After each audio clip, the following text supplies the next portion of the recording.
Como aprendiendo mucho qué hacer como un AI engineer y al inicio, platicando con mucha gente en algunos eventos, con la empresa y demás, otras personas que hacían esto, hay como un misconception de qué significa eso, hay muchos miedos y prácticamente creo que es algo a lo que todo el mundo va, ¿no? Todos los que desarrollan software hoy en día van para allá y muy posiblemente ya lo estén haciendo y no tengan ni idea. Y trabajando con esto me di cuenta que pues ahorita ya nosotros ya no estamos prácticamente programando. Aquí vienen las preguntas donde espero que ustedes puedan levantar la mano. ¿Quién de ustedes utiliza AI en su flujo de trabajo hoy en día? Perfecto. ¿Quién de ustedes, más del 30-40% del código que sale a producción, viene de un LLM? Okay. Los que no levantan la mano, así como es dudoso, ¿no? Pero prácticamente hay estudios que dicen, o sea, hay empresas muy grandes como Microsoft, como Facebook, Meta, que dice que el 70% del código que está generando actualmente dentro de la empresa ya no es generado por ingenieros, es generado por inteligencias artificiales. Ellos, el 70%, ¿no? Entonces quiere decir que ustedes, a pesar, a lo mejor, si no quieren como de forma transparente comentarlo aquí, muy posiblemente van a ChatGPT o a Gemini o a Claude, piden algo, tienen el código, lo copian y lo pegan en su repositorio y lo lanzan como a huevo, eso fue mío, pero es código autogenerado, ¿no? Y eso es prácticamente lo que está pasando hoy en día, nosotros ya no estamos programando, ¿no? Y eso no está mal, porque vamos a tener más tiempo nosotros de poder pensar y resolver problemas más importantes que solo hacer código, ¿no? Pero entonces, lo que estamos empezando a hacer, como ya no estamos haciendo código, es estamos empezando a enseñar a las máquinas a comportarse. ¿Y eso qué significa?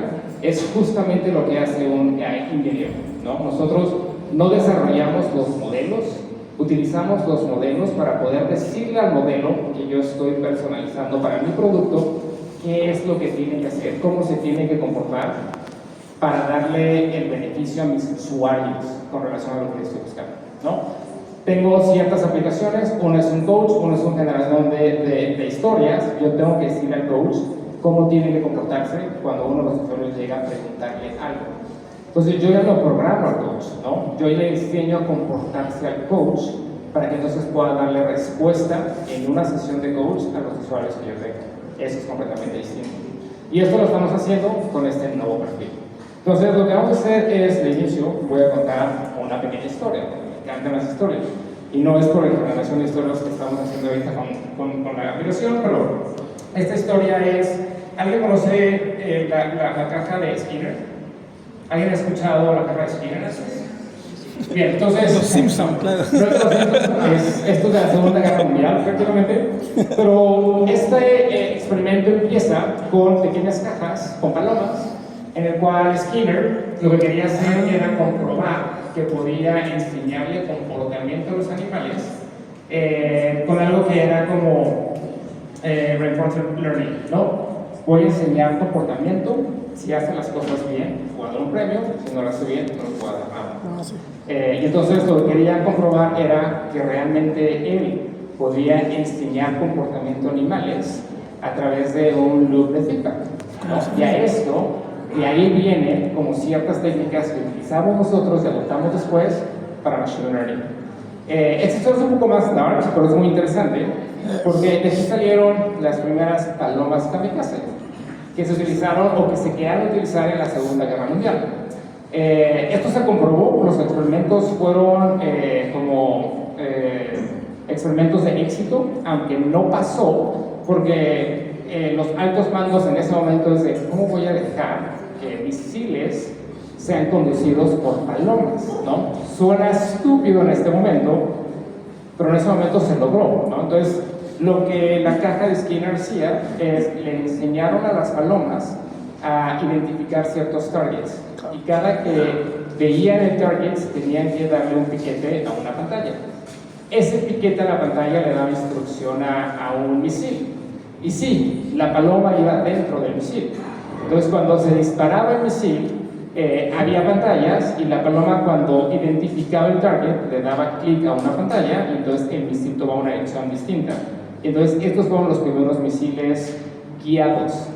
a targets específicos. Kamikaze.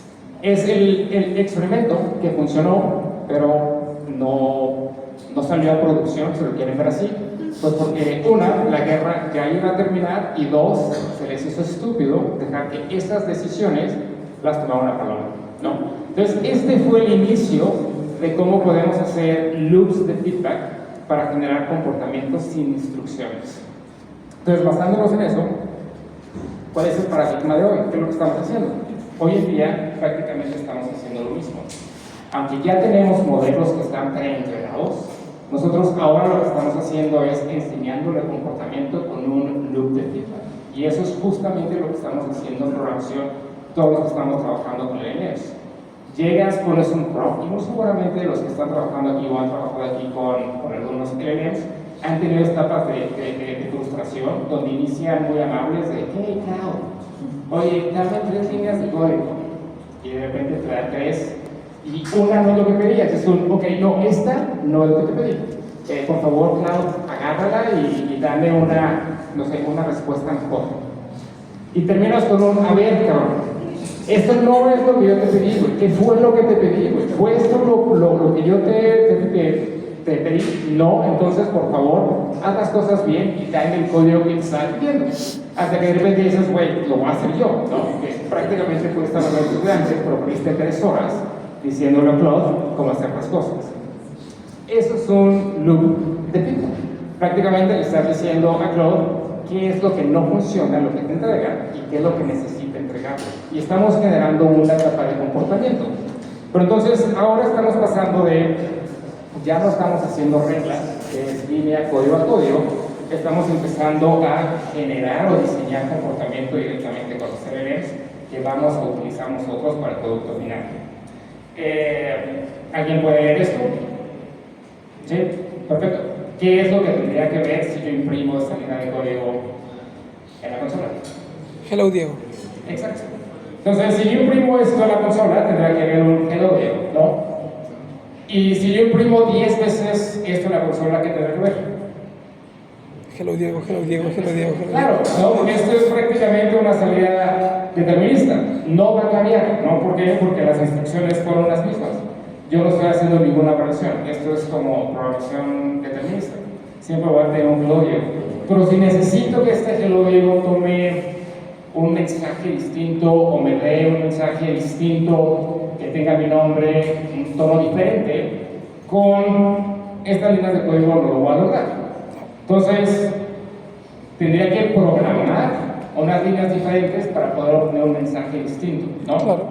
Ahora, si yo voy con un LLM y necesito generar un mensaje diferente, no lo voy a programar, simplemente le voy a pedir de una forma diferente que genere un saludo para Diego, pero ahí ya no lo estoy programando, le estoy pidiendo, en base a instrucciones, que prácticamente se convierten en un comportamiento, que es lo que tiene que hacer para Diego, por cuestión específico. Necesito que tú seas cálido, necesito que puedas adaptar tu respuesta a la conversación y le digas a Diego, hola, ¿no? Entonces, si imprimimos esto o pues le damos enter, vamos a tener incluso diferentes respuestas. Pero quiere decir que esto no es determinista, ¿no? Aquí simplemente yo no voy a tener el control del output. Lo que voy a hacer es voy a diseñar parte del comportamiento y voy a esperar a que el LLM pueda darme pues el mensaje, ¿no? Y sobre el mensaje, si me gusta, pues lo tomo, y si no me gusta, regreso a un loop de feedback y decirle, pues no es el mensaje que estaba buscando, así que genera estos cambios y darme un mensaje diferente. Que incluso puedo cambiar un poco la parte de el tono para que me dé un mensaje completamente distinto, en el cual pueda ser ahora mucho más formal, ¿no? Pero todo lo que estamos haciendo aquí es, yo no estoy metiendo a programar por hacer el mensaje, estoy diseñando el comportamiento del prompt para que me pueda dar un mensaje de lo que yo estoy buscando, pero yo no sé cuál va a ser ese mensaje final, que esta parte es importante. Entonces, al final, ya no estamos controlando cada línea, controlamos la intención. Nosotros nos metemos aquí a controlar la intención, esperando que tengamos una respuesta que vaya alineada a lo que estamos buscando. Ahora, ¿por qué este cambio es inevitable? ¿Por qué las cosas están donde estamos hoy en día? Y esto es importante porque la demanda de AI está superando muchísimo, bueno, como lo estamos viendo en los últimos meses incluso, o sea más, con la liberación de Gemini 3, con la liberación de Claude 4.5 y todo esto, AI se está empezando a comer el mundo, ¿no? Entonces nosotros tenemos que empezar a adoptar las cosas. Y estas son noticias que pues lo estamos viendo prácticamente todos los días, ¿no? Pero también si vemos lo que están buscando los usuarios, gracias a que la AI empieza a comerse el mundo y empieza a estar en todos lados, ya no están buscando las mismas aplicaciones que teníamos el año pasado. Ya no quieren botones, ya no quieren cosas genéricas, empiezan a querer como cosas que sean mucho más personalizadas, al cuales puedan hablar con lenguaje natural, ¿no? Porque empiezan a ver que es algo posible, porque ChatGPT se los da. Y empiezan a salir ciertos features en aplicaciones en donde ya se les permite, como, güey, pregunta lo que quieras y si tengo la información te lo voy a dar, y se empieza a convertir en el status quo de los productos hoy en día. Entonces, si nosotros no empezamos a adoptar esto como empresas, ¿no? Prácticamente nos vamos a quedar atrás y la gente va a buscar productos que sí se los den. Entonces, es ahí donde entramos prácticamente nosotros como desarrolladores con este nuevo perfil de AI Engineers, en el cual vamos a tomar estos modelos que ya existen y vamos a adoptarlos para poder hacer que nuestros productos empiecen a dar un servicio distinto. Ahora, ¿qué significa diseñar comportamiento? Porque esto me lo preguntan mucho, y como ya lo venimos hablando acá, diseñar comportamiento es distinto a programar instrucciones, ¿no? No es decir, quiero que hagas un ABC, prácticamente, como lo veníamos programando, ¿no? Nosotros tenemos que entender un poco más, como no es escribir reglas, modelamos cómo el modelo debe pensar, responder y adaptarse. Y le estamos dejando gran parte de la responsabilidad al LLM que haga el resto. Y esto lo logramos con, hoy una de las charlas al inicio hablaba más o menos de cómo generar un prompt. Y es prácticamente eso, ¿no? Lo que vamos a hacer es, dentro del prompt vamos a utilizar el contexto que nos va a ayudar, la parte del rol, ciertos ejemplos, restricciones si son necesarias, y nos vamos a la parte del feedback. Entonces empezamos con el primer nivel, que es la parte de la intención, que es el comportamiento empieza por definir la intención correcta, ¿no? Entonces, si necesitamos alguna explicación, el tema del contexto nos ayuda mucho para obtener la respuesta que estamos buscando. Es distinto preguntarle, oye, quiero que expliques computación cuántica como un niño de 10 años, la respuesta va a ser mucho más sencilla a que le diga, necesito que me expliques computación cuántica a un senior software engineer, ¿no? La respuesta va a ser mucho más técnica. Pero si le das eso a un niño de 10 años, no va a entender ninguna, ¿no? Y si le das posiblemente la explicación del niño de 10 años a un senior software engineer, se va a quedar con ganas de más. Entonces, el contexto es importante y eso nosotros lo tenemos que plasmar. El segundo nivel es la parte del rol. Y en la parte del rol es importante porque siempre cuando veo a ingenieros interactuando con LLMs y entran al rol o a personas normales, es como, oye, tú vas a ser un instructor para, no sé, un instructor de historia, o vas a ser ahora un tal persona, o vas a ser ahora un tal X. Para mí, cuando defines el rol, es una combinación de personalidad, propósito y, si hace falta, restricciones. Ahorita vamos a entrar un poco a detalle de qué es esto. Si tienes que, por ejemplo, generar una corrección en un texto, la forma de generar un rol es de ahora en adelante, tú eres un profesor como conciso y estricto y vas a corregir esta sentencia. Entonces, lo que esperarías tener de regreso es prácticamente pues, estos puntos en la sentencia que le faltaban de gramática, ¿no? Si quieres cambiarlo, puedes hacer lo mismo en la parte de ahora, en vez de ser como un instructor estricto y conciso, quiero que seas un coach de escritura mucho más friendly, para que puedas corregir esta sentencia y vas a poder esperar una respuesta, en lugar de tener algo muy seco, vas a poder tener una respuesta muchísimo más rica. Entonces, el tema de poder tener la parte de una personalidad que tenga propósito y si hace como sentido, que tenga cierta restricción, es importante para la parte del rol. Eso hace que la respuesta pueda ser mucho más rica.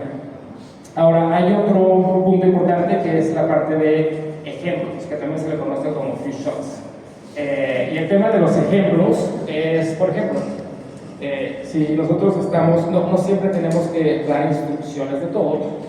Si nosotros sabemos cuál es el ejemplo que estamos buscando, eso se genera en un patrón y eso el LLM lo entiende y entonces te puede regresar una respuesta que haga sentido en base al patrón. Entonces, si yo le mando prácticamente este ejemplo, lo que esperaría recibir a cambio sería la respuesta correcta, ¿no? Porque está viendo el ejemplo de arriba como patrón y entonces hace la corrección, me lo envía con cierta duda, por eso ¿entendí bien? En caso de que no, entramos en este como loop de feedback, que vuelvo a decir, no, esto es lo que estaba esperando, le pongo un ejemplo similar y otro error para ver si me lo contesta bien, pero si sí es la respuesta correcta, entonces se entiende como few shots, que se le llama esta parte de poderle hablar con ejemplos en vez de con instrucciones, y yo puedo seguir avanzando. Ahora, una de las cosas que hablaba es el tema de la restricción. Posiblemente ustedes lo han ocupado, se ha generado texto. Oye, quiero que me hagas una explicación en un tweet para poder poner un ex o un tweet con una explicación técnica de ciertos 20 caracteres o bla. Eso es una restricción.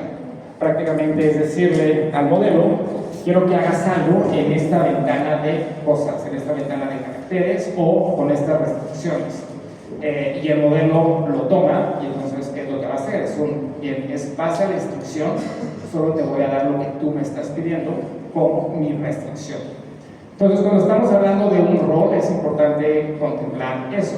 Si hace sentido tener restricciones, lo puedes hacer. Si no, simplemente es la parte de darle el contexto, darle el propósito, y ya con eso tu rol va a generar que la respuesta del LLM sea muchísimo más rica.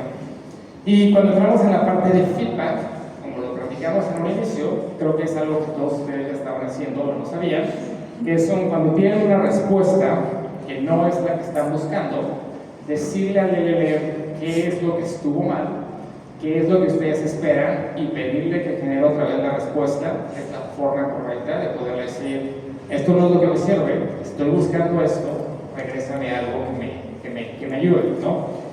Entonces, aquí puse un ejemplo muy sencillo de generar un correo, me está generando un correo.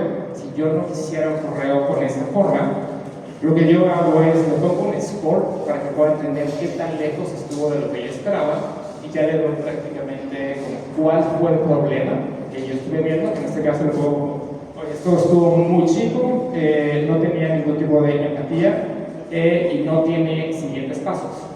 Son cosas que considero que necesito. Entonces ya le digo, ahora con esto, por favor, genérame algo que considere esto y que tenga aparte algo más.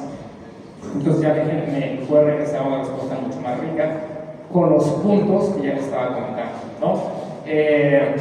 Ahora, todo esto nos ayuda a poder generar respuestas y estos son ejemplos muy burdos utilizando ChatGPT, pero tú como AI engineer es prácticamente lo que vas a hacer cuando empieces a generar los prompts del sistema que van a hacer que la interacción con tus usuarios, cuando los usuarios te empiecen a, por ejemplo, empiecen a escribirle a tu aplicación o a tu LLM, pueda acercarse al producto que ellos están buscando, a la interacción que ellos están buscando, ¿no?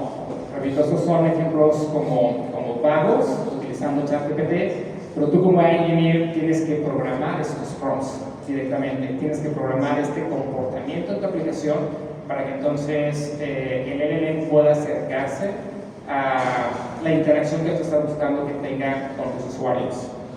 ¿Cuáles son ahora uno de los toolkits que tienen los AI Engineers? AI Engineers tiene 3 pilares importantes, y de hecho uno de los pilares lo discutimos hace ratito, que es el tema del RAG. Pero entonces es contexto, adaptación y memoria. Y de hecho, ustedes todos trabajaron en esto, memoria es una de las cosas más complejas. Y memoria se divide en 3 pasos, bueno, depende de lo que te estés buscando, pero ya vimos que la parte del contexto es el prompt. El prompt es lo que nos va a ayudar a poderle dar contexto al LLM de qué es lo que tú estás buscando. La parte de la adaptación, ahí es donde entra el RAG, ¿no? Y tienes otro tipo de herramientas que te pueden ayudar como fine tuning, otro que se llama LoRa, o tienes ahora los NCPs, o A2As. Hay diferentes herramientas o tools que te pueden ayudar para generar una adaptación a la respuesta que estás buscando. Y por último, tienes memoria. El contexto, pues bueno, un buen prompt, aquí es importante como comentar esto, define la expectativa, más no genera las acciones. Y yo le llamo más como un contrato. Los prompts para mí son contratos, los que han trabajado en la parte del backend. El contrato es lo esperado, ¿no? Es como tú, como front, ¿qué esperas de mí? Y tú llévate ya de una vez la lista de las cosas que puedes esperar o obtener de mí. Entonces, la parte de un prompt, como también lo estuvieron viendo hace ratito en la charla, lleva la parte del rol, lleva la parte de los goals, que también es importante, lleva la parte de las reglas y la tarea, si es que lleva la tarea importante. O sea, aquí lo que estamos haciendo es, tú eres un software senior architect, tu objetivo por los goals es, por ejemplo, como ser conciso, como darme pasos muy claros. Y importante que creo que todo el mundo pone es como nunca inventar con hechos, ¿no? Porque sabemos que es algo que suelen hacer mucho. Y ahora tu tarea es explica cómo funciona tal cosa. Entonces esto tiene más o menos el conjunto de estos 4 puntos que es el rol, tiene la parte de los goals, las reglas y entonces ya las tareas específicas y nos puede ayudar a avanzar. Eso es un prompt extremadamente básico, pero un prompt así va a ser más probable dar una respuesta muy acertada a una respuesta de, oye, explícame esto y listo, que ahí es donde las cosas pueden empezar a ser como muy burdas o casi nada objetivas. Ahora, la parte de adaptación, como ya lo vimos, es la parte del RAG. Aquí es cuando el contexto ya no es suficiente, porque algo que yo he visto mucho con empresas o con clientes es, para todo quieren construir un RAG, ¿no? Entonces es un, güey, yo tengo una lista de documentos que es información solo de la empresa, y entonces hacemos un RAG, y hacemos un RAG, y te conectas al RAG, y yo te puedo quitar el RAG, hay cosas que se pueden resolver con prompting, sin necesidad de caer en el RAG, ¿no? Solo si la respuesta ya no es that accurate, puedo construir un RAG ligero solo para llegar a ese nivel de precisión. Pero si no, solo con prompting puedes resolver las cosas. Pero comentaba, también hay otras opciones, y es donde viene fine tuning, RAG, LoRa y cosas muy similares. Dependiendo el caso de uso, dependiendo del problema que tú tienes, es el tipo de solución a la que vas a llegar. Pero entonces los prompts dan forma, y esto es muy importante, y la adaptación da especialización, prácticamente. Entonces, si llegas a un prompt y tienes una buena respuesta, pero a lo mejor la información no es tan deep y necesitas ser como más preciso, ahí es donde un RAG puede ayudarte bastante para que puedas llegar a ese nivel de precisión o de profesionalización que estás buscando. Como ya lo vimos, el RAG es como darle memoria profesional al modelo, y esto es porque está 100% ligado a documentación específica o de la empresa, o de la marca, o del producto, o de lo que ustedes tengan que necesiten como ese nivel de precisión. Fine Tuning, por otro lado, enseña estilo, tono y especialización. Es distinto al RAG, puedes ocupar los dos, sí, podría ser casi innecesario, obviamente, pero puedes utilizar los dos, o podrías no utilizar el RAG y tu problema se resuelve con un Fine Tuning. Y el otro que tenemos es LoRa, que es como un fine tuning mucho más ligero. Si no necesitas tanta ingeniería como un fine tuning, puedes hacer algo mucho más ligero, como un LoRa, que puede ayudarte a tener este nivel de precisión en la respuesta sin tanta documentación. Ahora, el tema de la memoria es otro de los pilares importantes. Sin memoria no hay continuidad, y posiblemente recuerdan hace unos meses cuando todavía no tenía memoria, ustedes tenían que repetir facts todo el tiempo. En cada una de las conversaciones tenían que decir, oye, recuerda esto, bla, bla, bla, bla. Hoy en día ya tiene memoria, de hecho juega un poco más en contra, porque si haces preguntas estúpidas en algunos chats, pues los recuerda, los toma como esto es normal, ¿no? Entonces para la siguiente conversación te va a decir, sí, claro, como cuando intentaste comerte jabón, ¿no? Y es un güey, ese fue un chiste, ¿no? Entonces, olvida esa parte, por favor. La memoria lo que hace es le da continuidad y esto te puede ayudar bastante a avanzar mucho más rápido con otras cosas, específicamente cuando tu producto es de uso recurrente con los usuarios. Entonces ellos van a llegar y lo que ya platicamos, lo que ya resolviste con ellos una vez, se va a quedar ahí. Y la parte de la memoria hace que la experiencia sea muchísimo mejor. Y esto también se tiene que trabajar, y de memoria estamos hablando que tienes memoria en corto plazo, tienes memoria a largo plazo, se llama episódica, que es como cosas muy puntuales que a lo mejor guardas para que puedas regresar después en caso de que sea necesario en la conversación. Y trabajar con memoria es uno de los pains más grandes que me ha tocado lidiar este año, pero es de las cosas más importantes. Si van a trabajar con LLMs, primero resuelvan el memory system y después avancen con el resto. Ahora, parte del workflow de un AI engineer, y estas cosas más curiosas, porque estamos haciendo como este switch en el cual ya no trabajas por feature, ¿no? O sea, ya desde a huevo ya pasó un sprint, entonces nos vamos al siguiente feature. Las cosas ya no funcionan así, ¿no? Como lo estuvimos hablando hace un ratito, aquí ya no estás construyendo un feature, más bien estás construyendo ciclos de comportamiento. Y la parte de los ciclos de comportamiento son loops. Y como lo vimos, si algo no te sale bien, no es que no funcione, es que puedes crear un loop de feedback, ¿no? Para poder asegurar que las cosas puedan mejorar.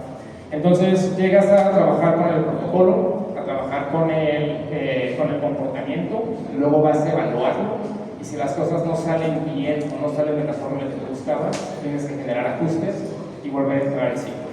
Entonces, este es un ciclo mucho más iterativo a solo tener un feature, ¿no? El feature sí lo puedes terminar en 1, 2 o 3 semanas, lo lanzas y solo te encargas de mantenerlo o de resolver bugs, pero ya puedes avanzar con otra cosa. Cuando estás trabajando con LLMs como AI Engineer, esto no es así. El flujo de trabajo es prácticamente ese. Empiezas a trabajar algo, empiezas a darle comportamiento, empiezas a darle más forma, tienes que probarlo, no estás ahí en el nivel de respuesta, haces ajustes y regresas a lo mismo. Y esto es todo el tiempo. Llevo un año trabajando con diferentes LLMs, con diferentes productos, y no he graduado a mis bebés todavía, ¿no? O sea, hay muchos cambios que tenemos que hacer, hay muchos ajustes que tienen que pasar todavía. Hemos avanzado, hemos visto el nivel de madurez, pero no hemos grabado nada. Seguimos trabajando con lo mismo que empezamos hace un año, ¿no? Y ahora, si vienen ciertas actualizaciones a modelos, hay ciertas actualizaciones que matan todo lo que hiciste. Claro. Entonces tienes que regresar a lo básico, ajustar y volver a lanzar. Así que en ocasiones es un poco frustrante, pero luego te vas de vacaciones y regresas y todo mal. Pero bueno, entonces este es el nuevo flujo. El flujo ya no es por sprints. Entonces, para poder cerrar, los próximos años ya no van a ser tema de solo modelos.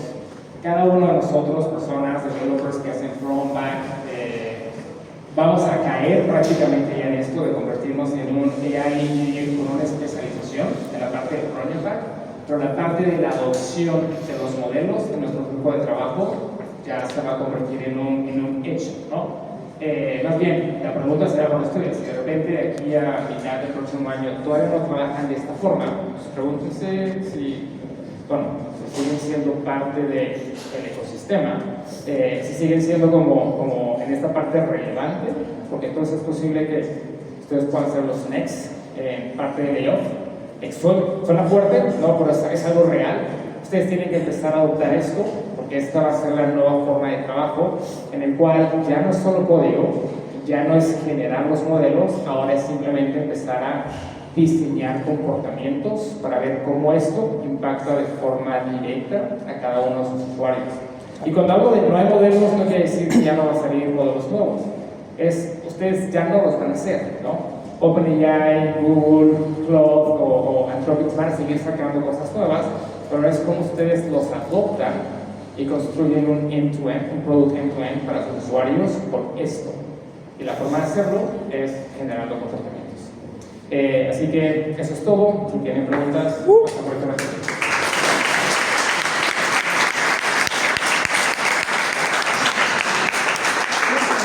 Tenemos preguntas, ya. No vamos a alcanzar a hacer todas las preguntas.